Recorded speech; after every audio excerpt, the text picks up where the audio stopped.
Okay, well, welcome everybody to Solar Noon Tuesday. And I'm Jay Warmke with solarpvtraining.com. And we try and hold these discussions every week. But as I just mentioned before we got started, over the summer here, we're going to go to an every 2-week schedule to give myself a break. And everybody else is on vacation, so you don't care about solar over the summer. Probably that's not true. Anyway, so we start this out with the latest news from what's happening in the solar industry for the last week or 2 weeks, as it will be. Then what kind of events are coming up, webinars, things of that nature. So I try and compile as many of those. And then we touch on a little bit of a deeper dive on a subject that's related to solar or the solar industry or the energy industry. This week, though, what we're going to talk about are some of the rules and regulations that are involved in placing disconnects in your PV system. So we're getting back to a little more technical, a little less generalized discussions, as some have been floating in the last few weeks. But this is really all about the DC disconnects in the NEC code. So let's jump into the news for the week of June 16th. And U.S. companies have announced 11 new large-scale renewable energy projects in May of this year. That's a jump of about 37% over what had been announced in April and in March. These projects are going to cost, these are privately funded projects, going to cost in the neighborhood of $950 million. Claim they're going to be employing about 1,300 workers, full-time workers for these upcoming projects. There have been 41 major privately funded renewable energy projects announced so far this year. That brings the total up to about 316 since the IRA was first passed in August of 2022. And the purpose of the IRA was to try and promote and spur a lot of these type of projects. Now, in the political world, it's kind of interesting to note that 85% of all of these projects are located in congressional districts that are elect GOP representatives. And also interesting to note that not a single Republican voted for the legislation that is resulting in these developments. So. All right, solar panels are cheaper than they've ever been worldwide. The average wholesale price now is 11 cents per watt as of last week, dramatically lower. But in the US, due to tariffs and other trade policies, module prices are about 3 times as high as they are in other countries, with the average wholesale price of around 31 cents per watt, according to Bloomberg NEF. At the height of the worldwide supply chain disruption that was in the end of 2021, worldwide prices had risen to about 28 cents per watt, while prices in the US were around 38 cents per watt. Prices have since fallen 71% worldwide, but in the US, they're only down about 18%. As I mentioned, this is largely due to tariffs. And last month, Biden administration announced they're going to actually be strengthening these tariffs. They've allowed the 24-month pause on tariffs from panels from Cambodia, Vietnam, Malaysia, and Thailand to lapse. You may recall that what happened was when a 25% tariff was imposed on panels imported from China, Chinese manufacturers simply moved the assembly operations to those 4 countries to get around those tariffs. So then there was a ruling by the Commerce Department that that's what was happening. So they imposed these. And then the Biden administration said, let's put a 2-year pause on it because like 89% of all of our panels are coming from there. So it would disrupt the industry. So that's now been allowed to lapse. And on top of that, they're increasing the tariff from 25% to 50%. Of the cost of imported panels from China. A new solar risk assessment report has found that losses due to physical damage from weather events may have been underestimated by as much as 300% based on the traditional ways of measuring these things. Climate change is resulting in a lot of more powerful storms, more powerful damage, and more frequent powerful storms. In fact, in the decade following the year 2000, On average, the U.S. averaged about $6.7 billion weather events that caused $1 billion or more in physical damage. They averaged that per year. In the 2010s, that was up to about 13.1 per year. And in 2020s, it's up in excess of 22. In fact, in 2023, there were 28 major weather events that caused $1 billion or more in damage, and 19 of those were just simply very violent thunderstorms. Insurance companies have responded by limiting coverage, increasing premiums, deductibles, things of that nature, which is, of course, adding a cost to the system installation. Hail is still the #1 cause of damage for solar arrays. Solar operators have found that they could reduce significantly the risk of damage from hail if, as the storm approaches, they increase the angle of the panel. They adjust the angle of the panel. And if they adjust it 75 degrees or greater, 75 to 90 degrees, they can actually reduce the damage to about a probability of less than 1%. And this is for very significant hail. The study was 3.5-inch in diameter hail. That's a big piece of hail coming at a panel at 94 miles per hour. So that's like getting hit by a baseball that a real pitcher is throwing. Okay, voltage collapse is another big issue that these arrays are facing because of climate issues. And basically what voltage collapse is in colder climates, panels generate more voltage when it's cold. So you have to reduce the number of panels in a string in order not to exceed the voltage limitations during extreme cold. But then these same locations are getting extreme heat in the summertime. And what they've found is that the opposite happens and the voltage drops below the minimums that the inverters need in order to operate. So you get voltage collapse. Basically, the system stops generating power. And the study found that as many as 30% of all utility scale systems are suffering voltage collapse at one time or another during warm summer months. Photovoltaics, which is also referred to as FPV, is when you place panels on water, has been little more than a novelty until very recently. But a new study that was published in the science journal Nature Water, never knew there was such a thing, finds that a number of nations could meet a significant portion of their energy demands simply by putting solar on water bodies. Now, the study limited these water bodies to those that are located within 10 kilometers of a populated center and that do not dry up or freeze for more than 6 months during the year. Now, FPV has a number of advantages over land-based systems. First off, it doesn't use the land, right? So you can use that land for other purposes.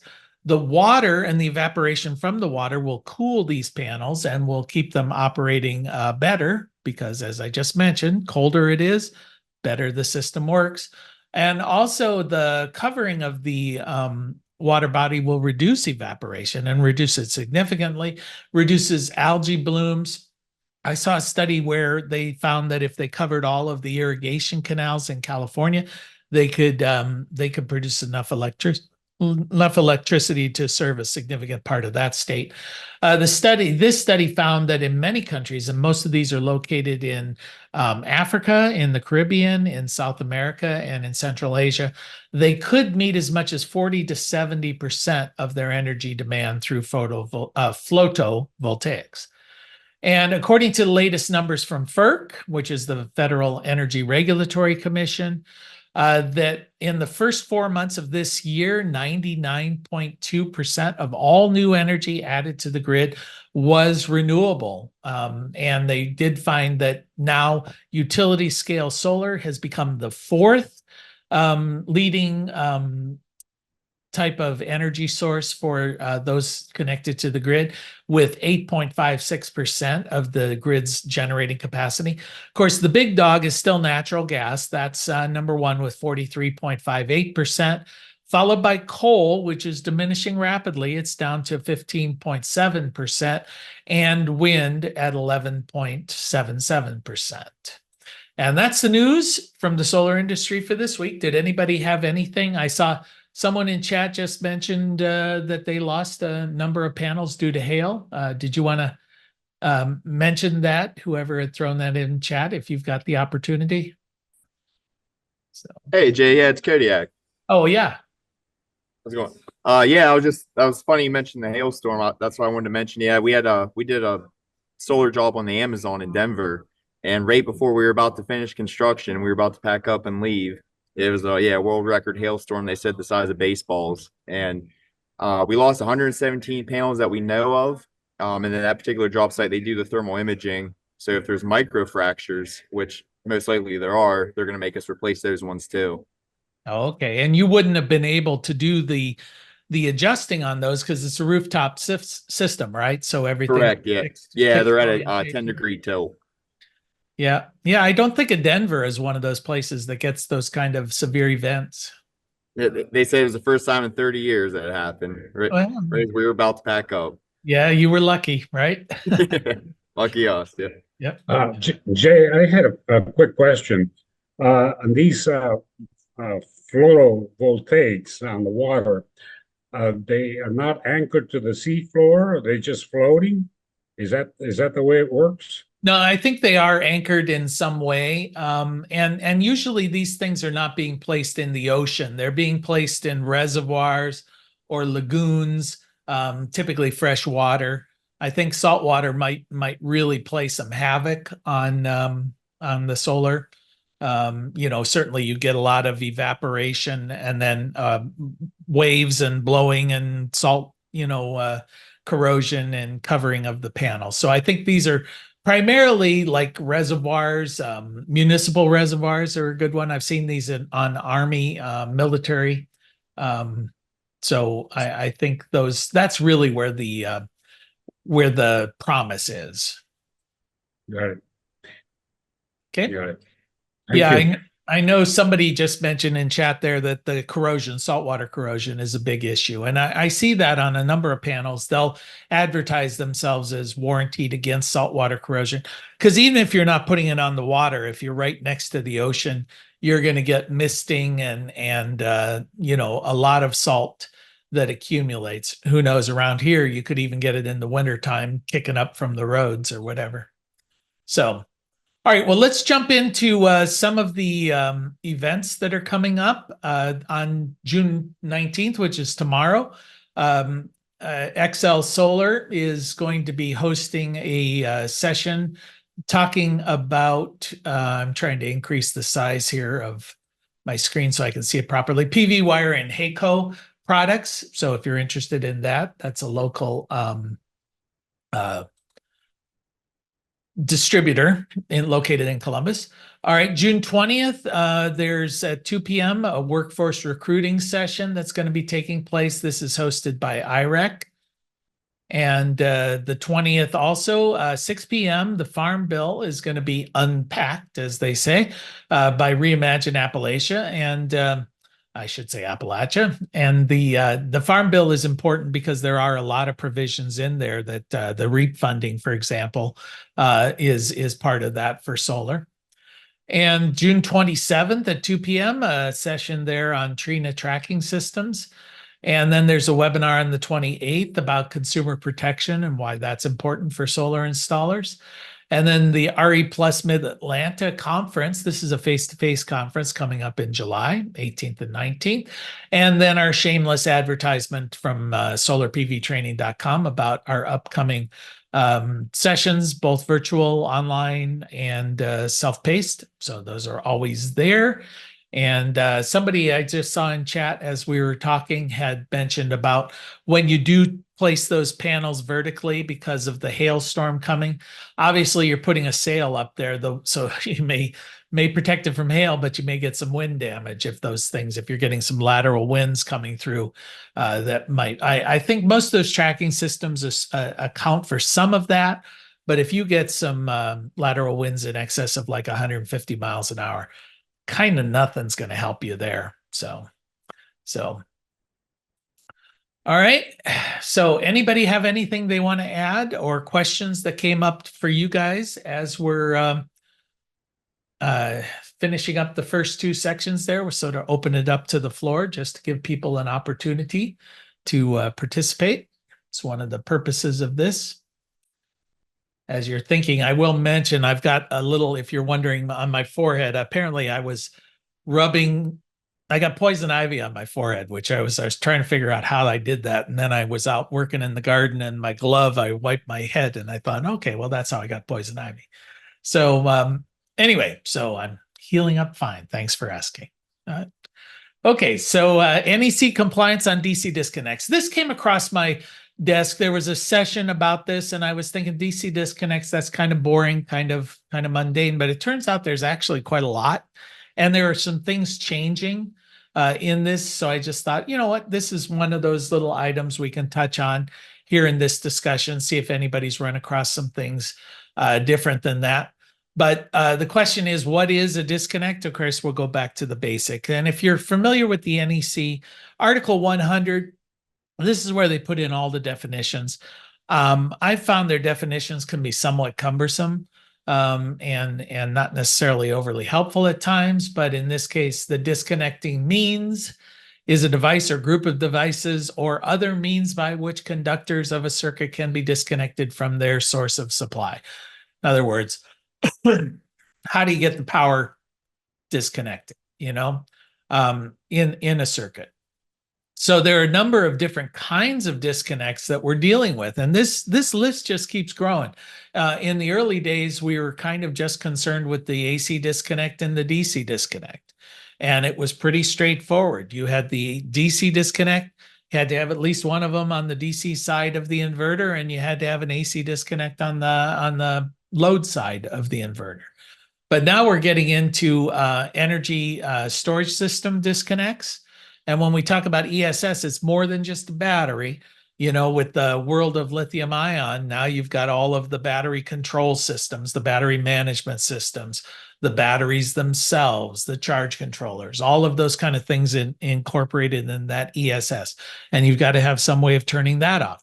Then we've got rapid shutdown disconnects. So contrary to what was raised earlier, that somebody saying they had heard the rumor that rapid shutdowns no longer required on buildings, which is a rumor. So this, I guess, how they get started. As far as I know, and I cannot imagine, because if anything, they're strengthening rapid shutdown requirements, not eliminating them. So I think that was somebody just blowing steam. Okay, so you've got rapid shutdown disconnects, you've got utility disconnects. This is a new thing in the 2023 code for residential. Battery disconnects. So this is if you've got a battery that's separate from its management system, which could be a charge controller. Think old school, lead acid batteries hooked up to a charge controller. They're two different units as opposed to one integrated body. And then we've got auto transformers or smart switches, auto disconnects. So I wanted to touch on each of these a little bit. So we'll find where these things come into play, what's required. I pulled this picture here. The DC disconnect is typically going to be somewhere between the solar panel, if you see here, the solar array, and whatever else it's connecting to. If it's a straight grid tied system, you'd be going straight into a inverter from here, or a combiner box. But in this case, I've got this kind of a standalone system. So it's going from the PV array to the combiner box to a DC disconnect. I sometimes in my diagrams will put two DC disconnects here, and this is sort of something that you might have in a ground-mounted system primarily, where you've got your array out in the field, and there's a DC disconnect out there on the array because you may want to be able to turn it off while you're out there. And then you might have a DC disconnect located inside the building or on the outside of the building where all of your equipment is going to be housed. So there is a requirement. You've got to have a DC disconnect between the array and the piece of equipment that's being serviced by that array. Typically, that's going to be the inverter. Okay, so that's where your DC disconnect is going to be.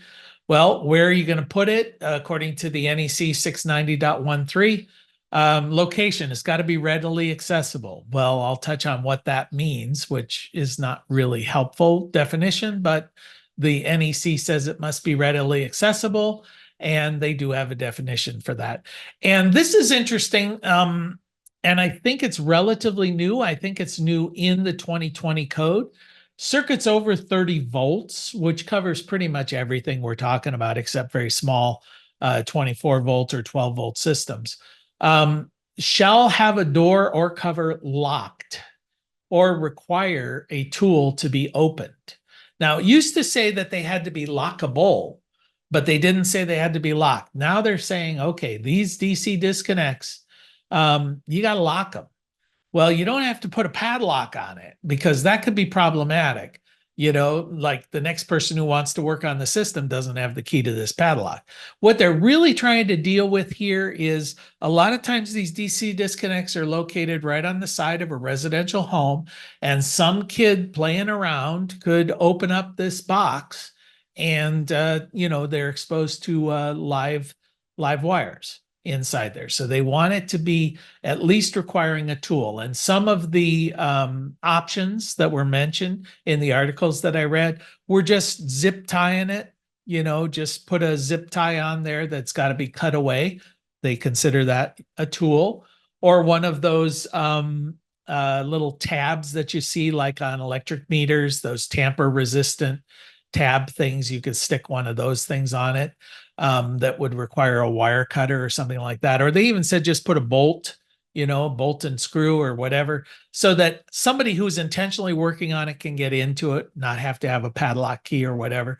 I think zip tie makes the most sense to me. But anyway, that's something. So if your DC disconnect is not secure, you know, go out there and make sure it's secure. And this applies to all disconnects.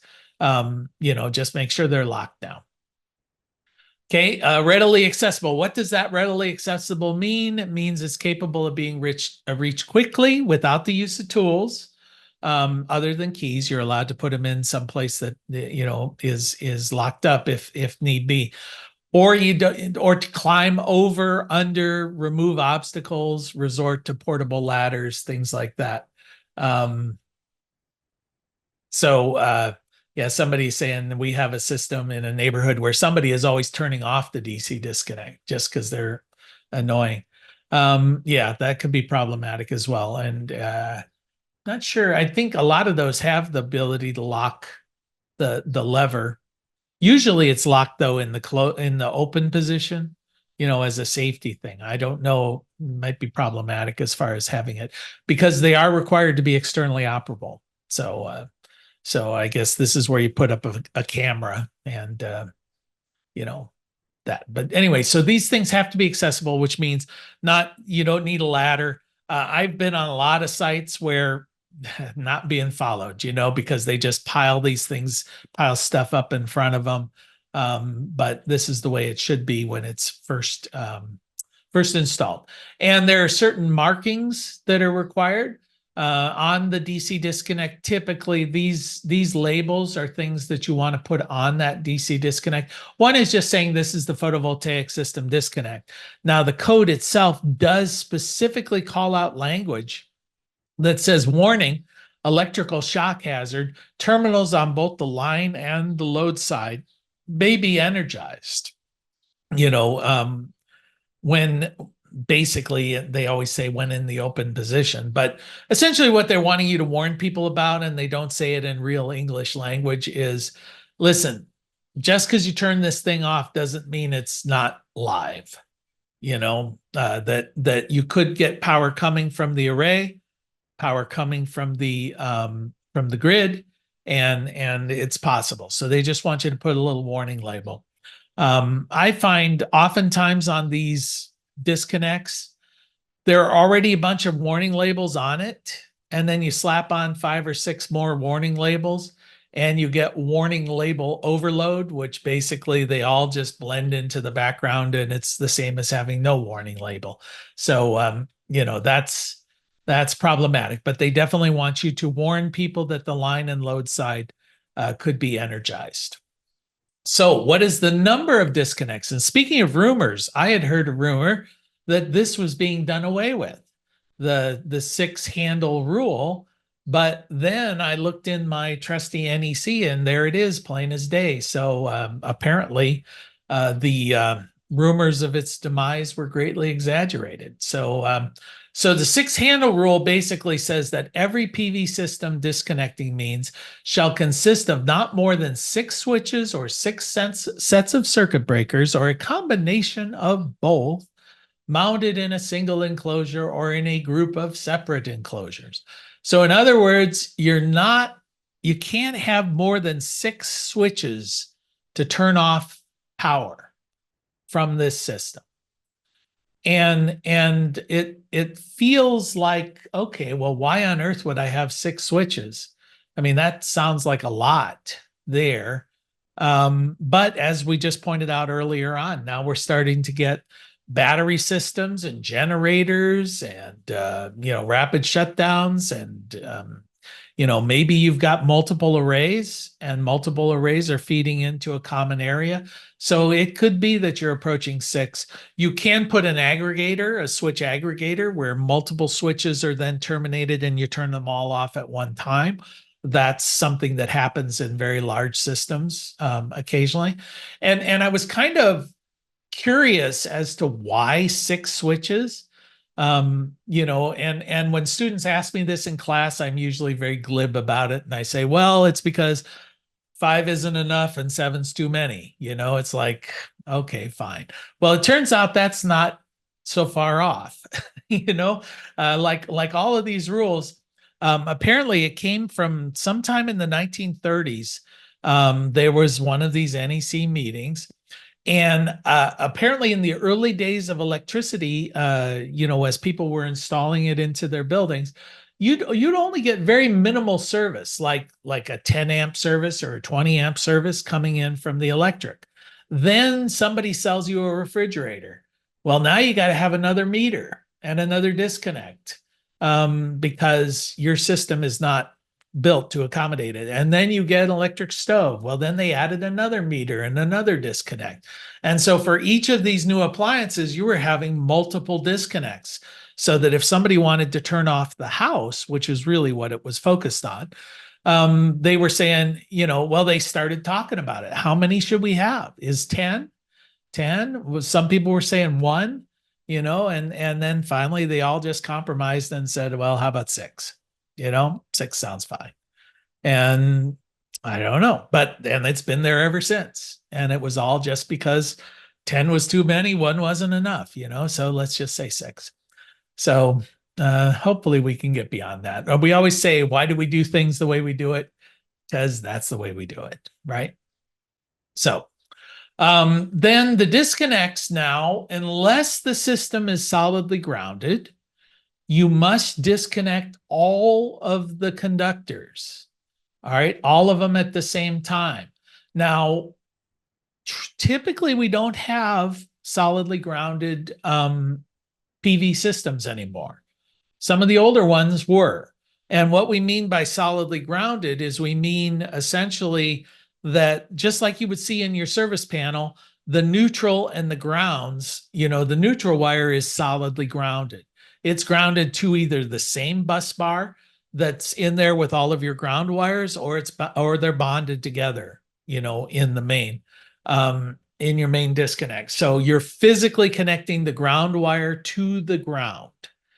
That would be a solidly grounded connection. And that's why solidly grounded wires have to be white or gray. And that's why your neutral is white or gray. Well, in a PV system now, the grounding typically takes place in the inverter, and they've required that you add in things like arc fault protection, ground fault protection. And in order to do that, the ungrounded conductor, which used to be the negative, so the positive was considered, the positive was the ungrounded, the negative was the grounded conductor. And they used to be physically grounded, solidly grounded in the inverter. Now they're not. Now they have arc fault protection, ground fault protection, all of these little breakers and things, electronics between that wire and the ground. So the NEC considers them functionally grounded, not solidly grounded.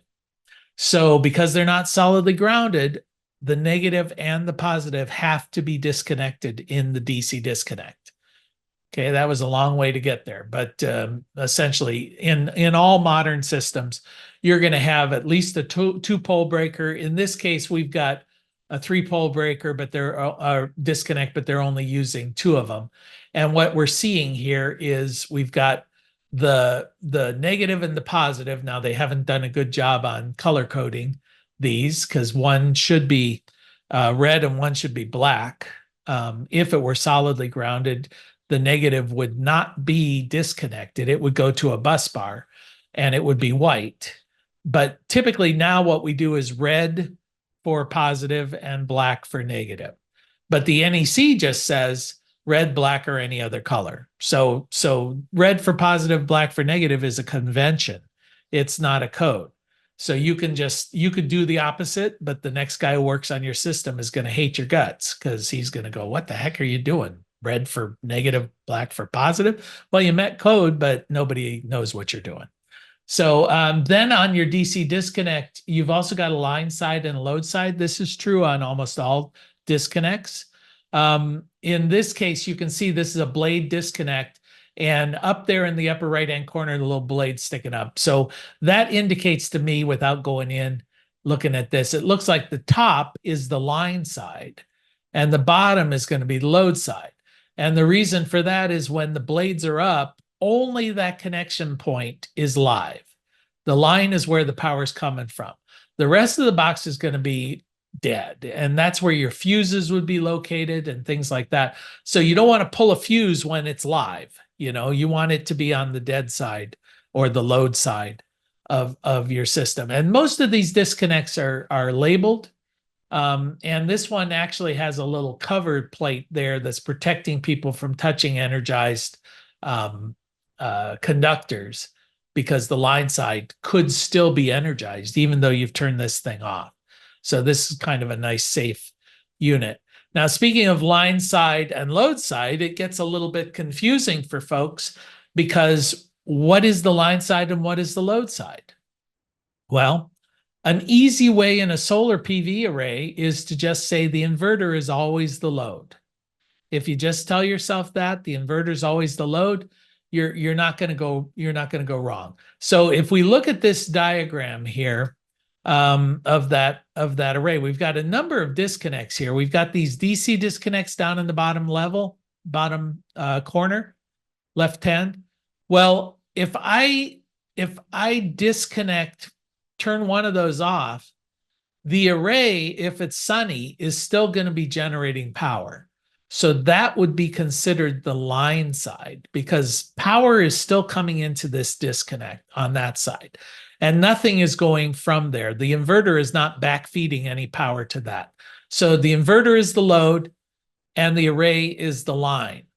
Same thing here if we go to the disconnect between the battery bank and the inverter. Turn that one off. The power coming from the battery is still hot, so that's the line. The inverter is the load. Then we go to the AC disconnect. Well, the grid is going to be the line. Now, this is not showing a grid connection, but assume there's a grid connection there. The grid is going to be the line side, because it could be backfeeding into that AC disconnect. The inverter, as soon as I turn off this disconnect, the inverter, because of rapid shutdown, disconnects. It turns off. So it's not going to be feeding any power from the array. So it now again becomes the load, because you've got hot on the grid side, but the inverter is shut down due to anti-islanding. And so it's now the load. So if you just remember that the inverter is always the load, regardless of where you're placing your disconnect, it's easier. It's easier to figure out. So did I lose anybody on that as we're moving forward? Yeah, Pete, you got a question? Yeah, two things. One is there's now a lot of popular all-in-one units where the charge controller and the inverter are in the same box. So that we should talk about. And the other thing is the lower right picture of your picture seems to show DC distribution. Is that what Yeah. you intended to show there? Yeah, I just grabbed this diagram, but yeah, there is DC. This is like a standalone system. So I had to sort of invent that it's connected to the grid. But yeah, this one has DC distribution as well. Okay. And what about integrated charge controllers and inverters in the same box? Yeah, that's well, of course, now you're starting to get for the old school ones, there will be disconnects usually incorporated within that box, and that's okay. But they're probably still going to be considered. Trying to think, I'm sure as soon as I say it, there'll be an exception, but they may have the ability to turn off both of them. Certainly the inverter is going to have an AC output disconnect, like I can turn off my inverter and I can turn it off as it enters into that unit, the DC side. So it's going to have a DC disconnect and an AC disconnect built into it in that integrated box. I can't imagine they would create something like that without those at least built in. Doesn't mean you can't add another disconnect. But some of the articles that I was reading were saying that people are adding so many disconnects, you're kind of confusing folks as to just what you need to turn off to get this system functional. Or right. And more points of failure to get it to work in the first place. Yeah, and of course, every disconnect's going to add some resistance, so you're lowering the efficiency of your system, and it's another potential point of failure. And then you've got fuses and all of that. So that's those are issues. So speaking of other issues, the disconnects must be rated for what they're hoping to disconnect. So based on the ampacity of the circuit, the voltage of the circuit, and whether that circuit is AC or DC. So if I'm selecting a disconnect and it's a DC disconnect and it's going to handle 30 amps and it's going to handle 600 volts, that thing better be rated for that. It must simultaneously disconnect all of the conductors. So if I go back here to this picture of this disconnect, you can see it's just one blade disconnect. It's going to simultaneously disconnect all of those conductors, without one being disconnected and then the other one being disconnected. It must be externally operable, right? They don't want you to have to open up that box, be exposed to live parts, and have it still turned on. They typically want it so that you've got to turn off or open the disconnect before you can even open up the box. And most of them have those little features accommodated there. Must indicate whether it's on or off. There've got to be little labels in there. Doesn't help you a lot if you're turning the switch and you don't know if it's on or if it's off. It must be lockable. And as we just said, you've also got to lock it if it's accessible. And it should be within 10 feet or 3 meters of the equipment that is isolating. It also could be incorporated within that equipment. So we're seeing that more and more, just as Pete mentioned. Some of these units will come with their disconnect integrated into the unit, and that can be acceptable as well. So, and in fact, they just say disconnects must comply with one or more of the following in 690.15. It can be located within the equipment. It can be within sight and readily acceptable. Now, it's interesting here, when I was looking at it, I didn't see where it said that it had to be within 15 feet, or sorry, within 10 feet or 3 meters. But that's said elsewhere. So, and it must be lockable. So all of these things, and we've discussed before in class where if, let's say, you cannot put your DC disconnect within 10 feet for physical reasons, many jurisdictions will allow you to simply post a sign saying where the disconnect is. Post that placard within 10 feet of the equipment. You know, I know it was mentioned that somebody keeps turning off some equipment just to be, you know, a vandal of sorts. Well, there was a school that I did an assessment at, and the place where the disconnect would be located was right at the front entrance. And the assumption was every high school kid walking through there is gonna, you know, turn the thing off just for the heck of it. So it was located around the corner, just so it's not easily accessible. But there's a sign there saying, "Hey, the disconnect's just around the corner." And since high school students can't read, you know, it's safe. So. All right. Okay. So then we get into the AC disconnect. The AC disconnect is typically considered the main disconnect of your system. It's going to shut down the whole generation of your array. So I took this picture here at our office of the disconnect on the side of the wall there. And this is kind of how you're going to be. What you don't see is just on the other side of the right-hand side of that window is where the electric meter is. So the service entrance is right there, and the AC disconnect is right there, and you'll see the rapid shutdown switch is right there. So then when you go in and start looking at it, you can see what kind of rules and requirements are there for labeling. It does show when it's on, when it's off, so that's there. It does have the AC disconnect label at the bottom of that. It also has a label saying AC disconnect, and it tells you what it's rated for in amps and volts. That's required. And then it also has a rapid shutdown label there. Now, I've always kind of felt like this rapid shutdown thing, you know, you've got to have the rapid shutdown if it's equipped with rapid shutdown. Indicated here, I kind of felt like, okay, shouldn't it be indicated if it's not there? Because it is kind of a safety thing. But I guess they can't go back to pre-installed systems and make you do upgrades. So they're just doing it for the new ones. Okay, so the ESS disconnect. Well, ESS, energy storage systems, this is, as I mentioned, it's the batteries plus the battery management system for the most part. Well, as per the other things, got to be located within 10 feet or 3 meters or incorporated into the ESS, must be in sight and readily accessible of the equipment that is shutting down, be lockable, properly rated, and properly labeled. And the label there is specifically outlined in the NEC, and it's right there. You can buy these labels.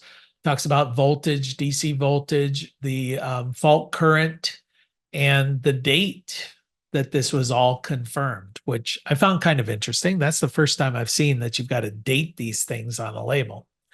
Then the new one, which I think a lot of you are probably not familiar with, is with the 2023 code, utility disconnects on residential properties. Now, what the utility or the emergency disconnect is basically what the utilities and the first responders are trying to get away from, is having to pull the meter. So they're requiring now that all meters be equipped with these essentially a main disconnect located at the meter.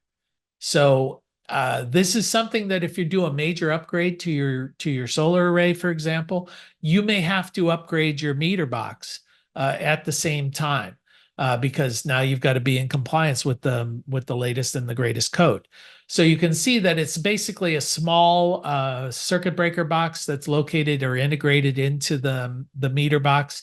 And this has a lot of advantages, especially if you're going to be installing a small microinverter system. You can keep everything outdoors now. You know, put this meter box on your meter, come in and use one of those double pole breaker areas there in this utility disconnect box to hook in your array. So you could come down off the roof, go to your combiner box, go to your AC disconnect, and then just connect right into here, and your system is done. So you never have to penetrate. Yeah, somebody mentioning about 3D signs, and I've seen that you can buy those packets, you know, from like Hellerman, I forget the name of the company, but anyway, or work with your local high school or 3D printing thing to engrave some nice signs. I think for the key, these. the context of that question, Jay, was that We Energies now in Wisconsin is requiring single line diagrams at the point of disconnect. So that Really? yeah, it's I posted the document in the chat. So now the question is, well, how do you make those single line diagrams? How do you make them permanent? And that's what the context was. Who is requiring a single line diagram? We Energies. We Energies, and are they a utility up there? They are one of the two big utilities in Wisconsin. Huh. Okay. Well, that's interesting. That's the first I've ever heard of that. So It was a surprise to me too when I started reading it and said, "Oh my, okay, that's a new thing." They also, even if you're not selling back to them, they have a number of. They want to still control what you can put on site, which is somewhat reasonable and somewhat unreasonable. that's interesting. Speaking of utilities, and maybe because we've got just a minute here, I do involved with a local church here in Marietta, the Unitarian Church, and they've got a solar array up on the roof, and AEP is billing them for the transmission and the distribution of all of the power that comes in, even though they're zeroing out their electrical use. So now their bill is not that easy to read because they I think purposefully obfuscate what they're charging. But their claim is, okay, we still have to deliver the power to you, even though you're now feeding back to the grid. And a fair point, but they're charging 25 cents a kilowatt hour for this distribution and transmission. It's cheaper not to have a solar array than it is to have a solar array. And has anyone else run across anything like this in your wanderings? Because this just seems unethical, illegal, and there are people in groups that I am in that have the same kind of issue, and basically their contention is that means buy batteries. Yeah. And, just never import power. yeah, but still 25 cents for distribution. Oh yeah. Oh yeah. That, You're doing it.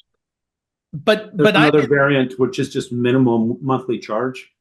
Yeah, it's the same concept, but the argument is we have to maintain the lines to the customer's property.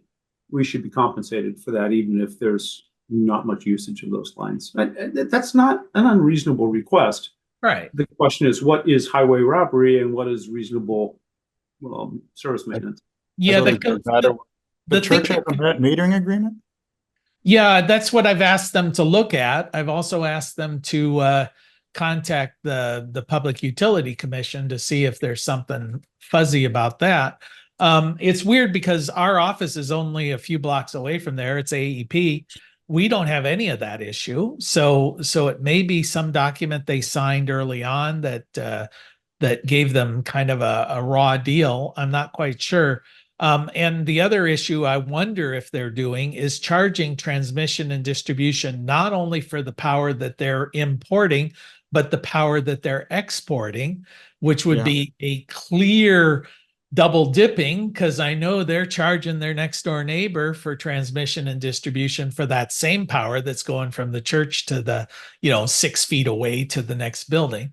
So I know that happens while you're waiting for them to commission the net metering. Your meter runs the same direction for both in and out. oh, And that happened to me for a day before they turned on my net metering.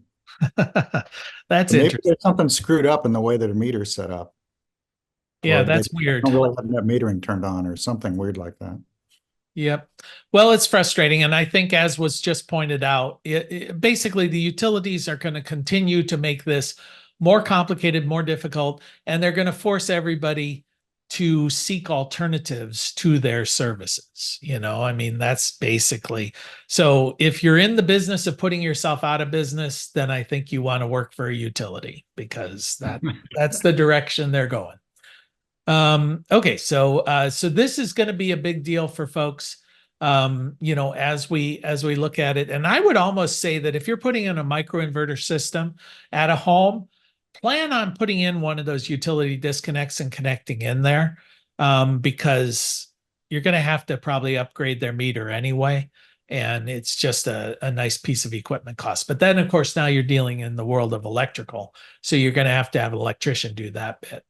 Like DC disconnects, AC disconnects have to be located within the equipment or within 10 feet, in sight, readily accessible, be lockable, properly rated, properly labeled, and generally the utilities require them to be outdoors next to the meter. I did see an article where they were saying, listen, if everything's right in there next to your service panel, you can use the disconnect or the breaker in your service panel as your AC disconnect, which is fine, except your utility then typically requires that be outdoors so that they can turn the system off.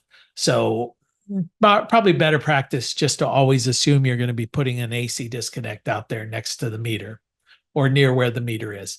And then residentials now require the rapid shutdown initiator, must be located outdoors, must be readily accessible, must indicate on off.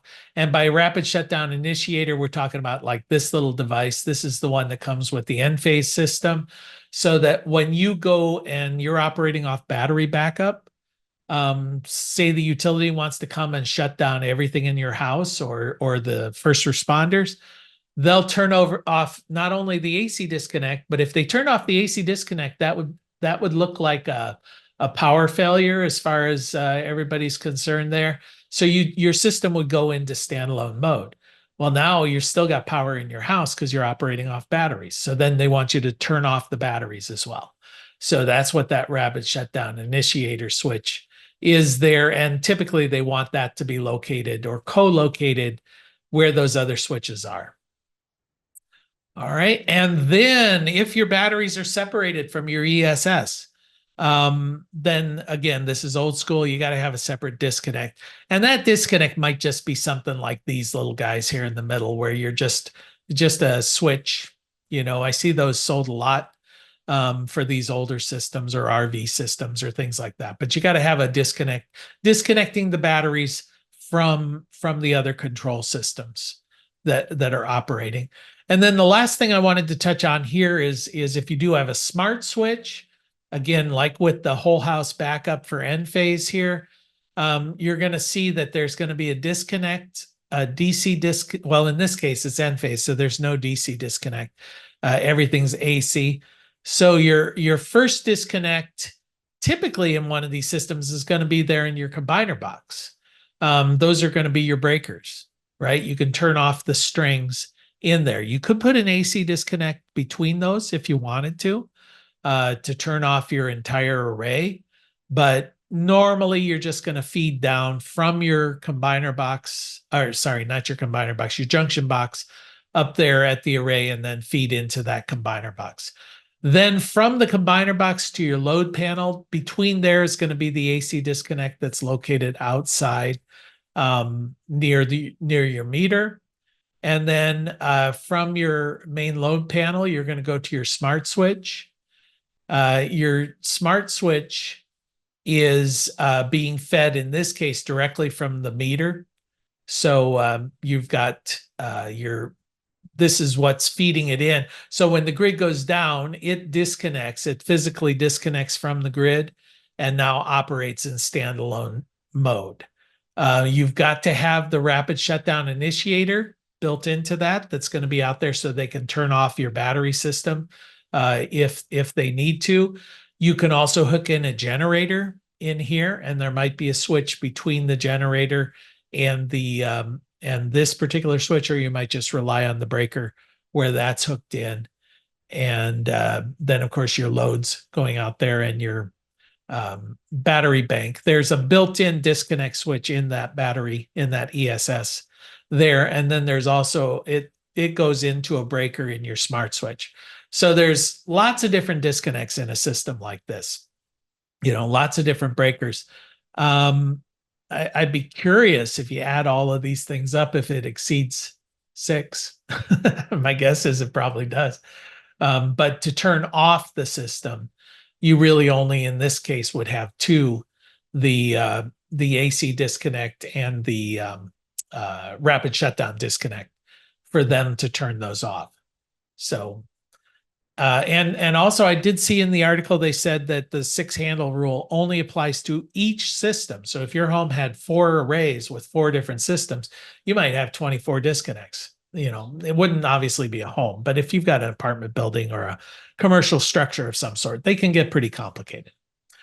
All right, so I think that was sort of a touching base on disconnects. Hopefully that would be helpful to you all. We've got just 2 or 3 minutes here. Does anybody have any questions or anything they want to add to this? Really, quick question, Jay. I was under the impression up until just a few minutes ago that the rapid shutdown initiator would shut down the array. It's each module would be turned off to prevent shocks for firemen up on the roof that's drilling through the roof for some reason. That the battery system would still be operating though. And so, are you saying that could you clarify that for me? Was I totally wrong on my assumption? No, you're not wrong, but technology has sort of moved along a bit. The rapid shutdown disconnector basically rapid shutdown feature was built into inverters and power optimizers with the idea that when it lost sight of the grid, it would disconnect at the array and prevent voltages coming from the array to the main inverter or whatever, so that basically the house becomes dead except within the array itself. So that was kind of the hope there. But then people start adding batteries and smart switches and things like that, saying, you know what, when I lose sight of the grid, I'd still like to have some power.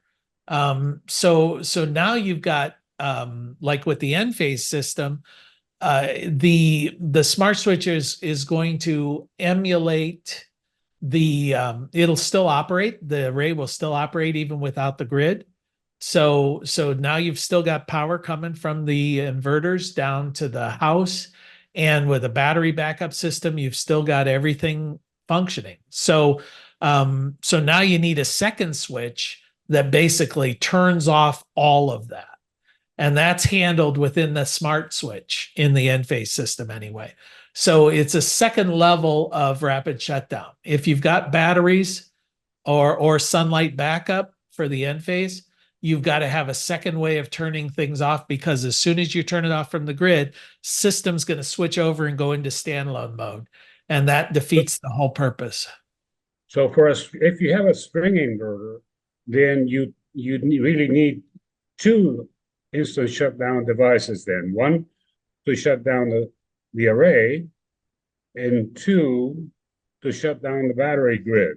Is that what I'm hearing? Well, with a string inverter itself, now you would have to have some electronic device attached to the panel to disconnect at the panel, because before the rapid shutdown was always in the string inverter. So you need that. But then if you've got a battery backup system, whether it's AC coupled or DC coupled, the whole system, you're also going to have an auto disconnect or a smart switch built in, so that as soon as it loses sight of the grid, you disconnect from the grid and now you're operating in standalone mode. Well, now you've got to have a second switch that's required that's going to say, all right, I got to be able to turn that off too. I need there to be no power flowing in the house. So you're going to have the main AC disconnect. And when you do that, that's the same as being disconnected from the grid. And then it's going to go, okay, now we're going into standalone. So I need a second disconnect. Okay. So yeah, I guess the answer is, if you've got batteries, you got to have a rapid shutdown switch. Okay. Yep. All right. Module level shutdown string, short circuits. Okay. I can't quite read that. All right. Okay. Well, I think we're right at the end of our time. So I thank you all. And as I mentioned at the outset, we'll get back together in 2 weeks. So, all right. Enjoy the warm summer days. All right. Take care. Bye-bye.